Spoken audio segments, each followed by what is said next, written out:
I do tend to keep things very, very maximalist and traditionally do journaling, but make it pretty. Let me show y'all some pages I can't stand to look at. But the best practice in anything, I think, is just giving it a try.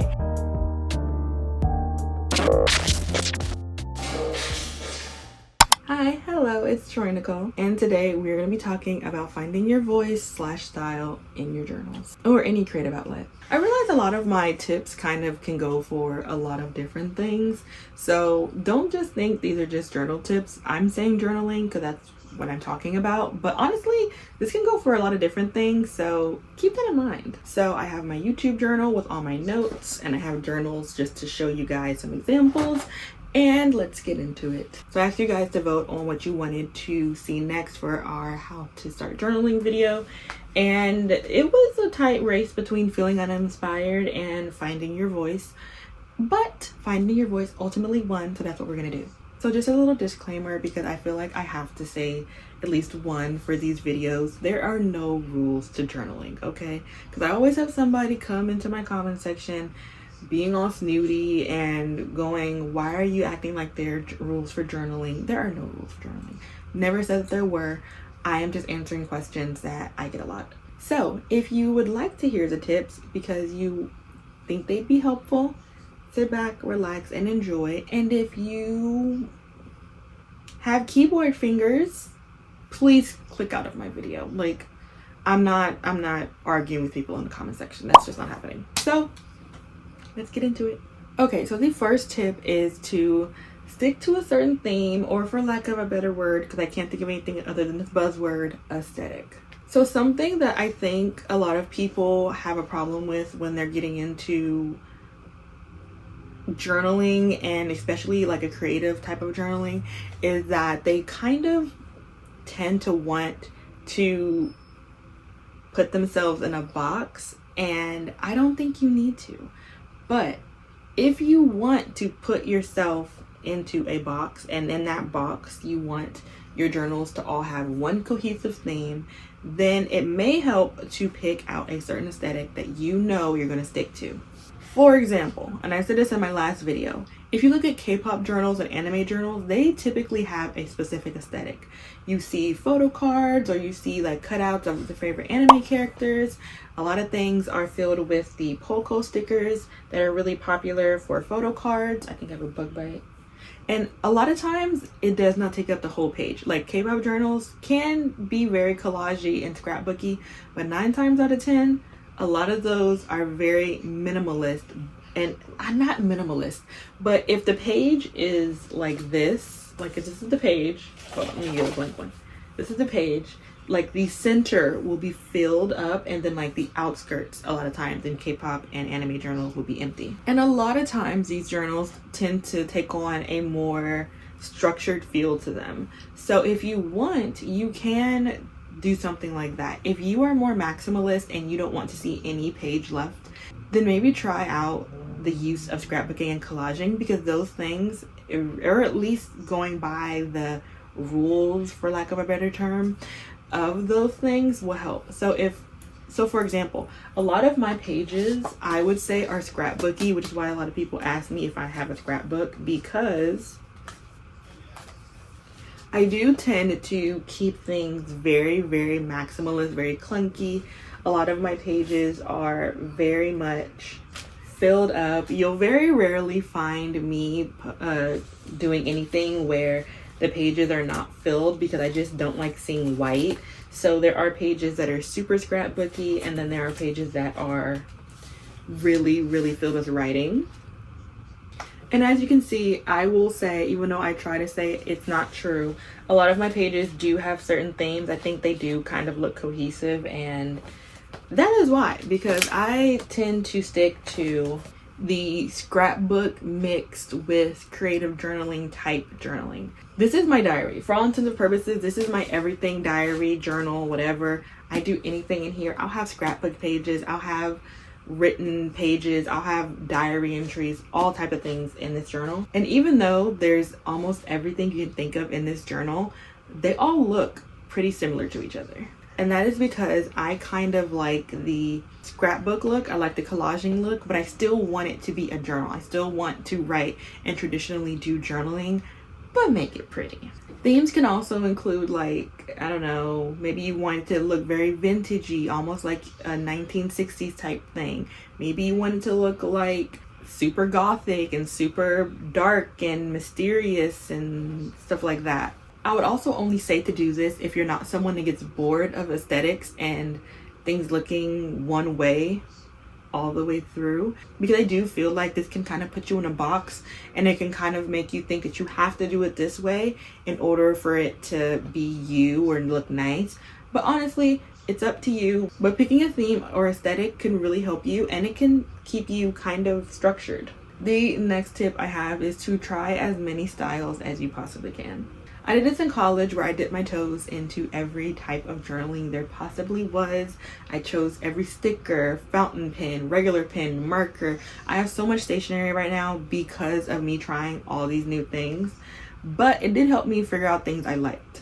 For example, I learned that I don't like vinyl stickers in my journals. They're just not something that I like, because I do think they're too thick and they tend to keep it a little bit complicated for me to write in the next page. I also don't like a whole bunch of mixed media in journals that I know I'm going to heavily write in. So for example, this is my 𝚗𝚘𝚘𝚎 from 2023.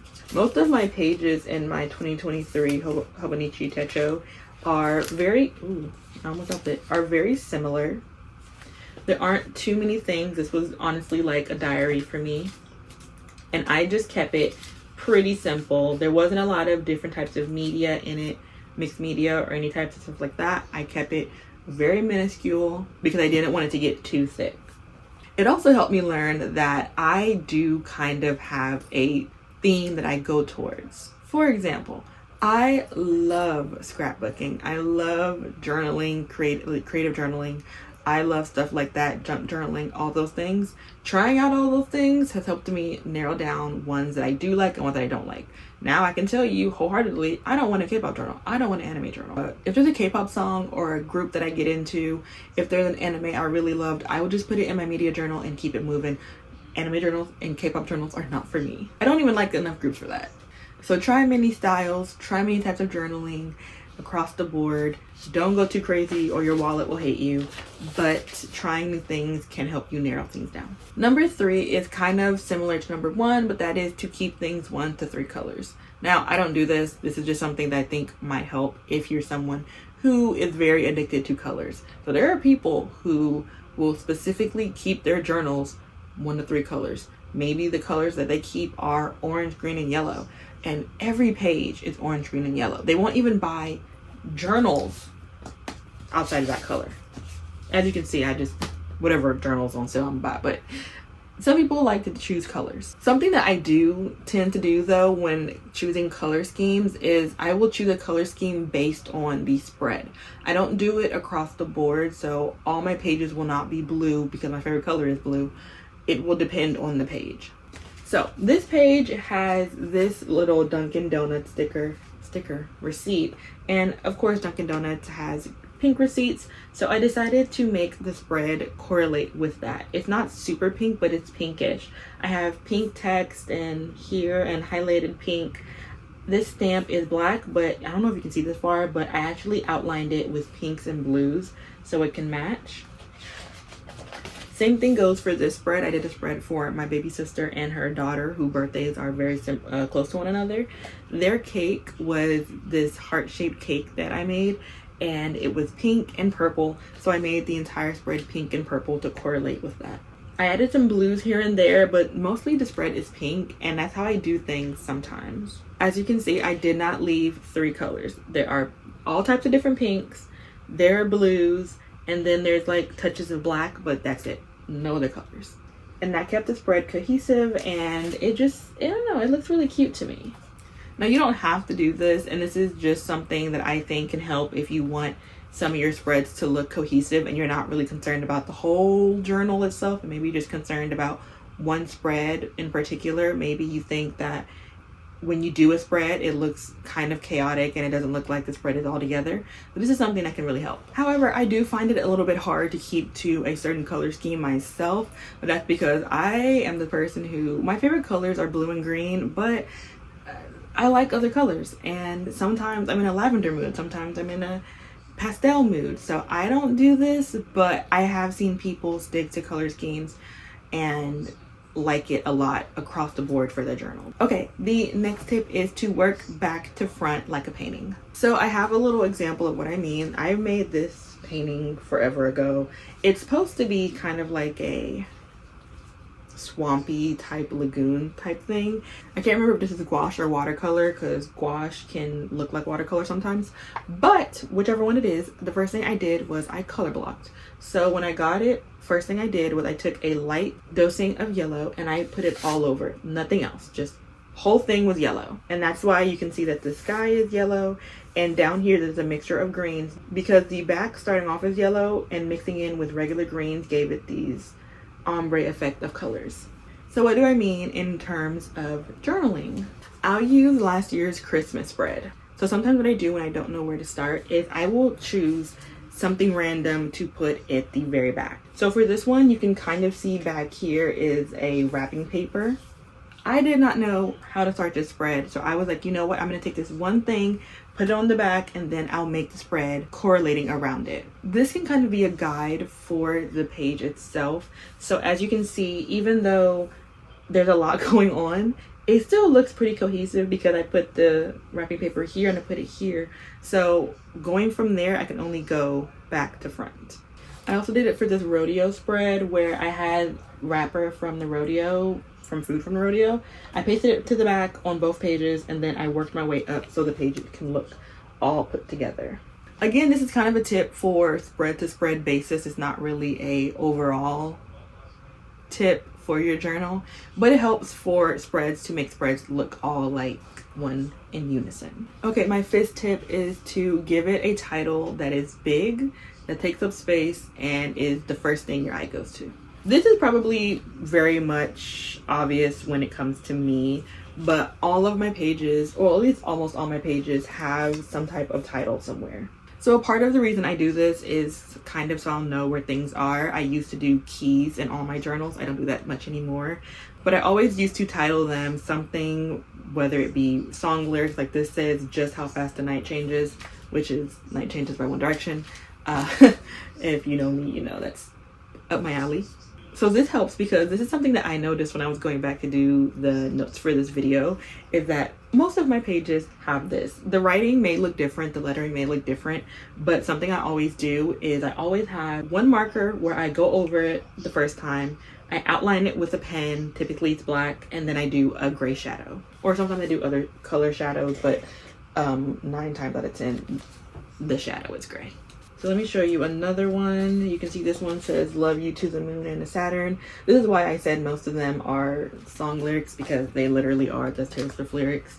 But it's just something that I think adds to each page, and it's the first thing my eyes kind of go to when I look at it. Like when I open it and like when I close it and open it, the first thing I see are those big letters. And no matter what the letters look like, I feel like when you do this, it kind of makes your journal all look like they're kind of put together and kind of all going by the same thing. Okay, so I have 2 more tips, and these 2 tips are not really tips that you can do, but just to keep in mind. And number 6 is to stop comparing your journals to other people's journals. Just because you think that my spread is really pretty, or you think that my journals have a particular theme to them, does not mean something's wrong with yours. Does not mean mine are better, doesn't mean you're not creative, does not mean any of those things. A lot of my pages I don't like. You know what? Actually, let me show y'all some pages I can't stand to look at. Hate this spread. When I was doing it, I messed up like 5 times, and I was just like F-U-C-K it, and I moved on, but hate this spread with a passion. Another spread I hate. I did this for a video and I don't like it. I think it's chaos and ridiculous. I messed up so many different places. I don't think it's cute. Y'all seem to like it because I'm pretty sure I did this for YouTube, but I don't like it. There are spreads that you guys love that I post, and I'm like, Ew, really? I hate this one. I hate even looking at it. I almost ripped it out of the journal. I say all that to say is that everyone dislikes something they create. We can't love everything. And if you keep comparing yourself or your journals and your creative hobbies to somebody else's just because they're the same hobby, you're gonna be miserable. My art is not your art. My journal is not your journal. The 6 girls you watch do planner videos, planners are not your planners. And like I said in my last video, you probably don't really want your journal to look like that. You just like them and you have social media making you think that you actually want it. But I will always make that one of my tips in all these videos. Stop comparison. I know it's easier said than done because comparing is super easy, but you're not going to be happy. And if you keep on trying to mimic everybody else's, you're not going to like it anyway. And you're going to find it to be a chore. And number 7 is everybody's process looks different. You need to take your time and experience everything. Don't just think because you see someone doing it a certain way that you have to try it. This isn't one size fits all. Just because I'm doing it a certain way does not mean that everyone needs to do it a certain way. I see people on here who journal just like me all the time and I think it's super cute. And sometimes I'm just like, oh, that's so cute. Why didn't I think of that? It's okay. It is okay. You don't need to do it like everybody else does it. And honestly, just gonna tell you this, you're not gonna find your voice, you're not gonna find your style, you're not gonna like a process you like by watching these videos.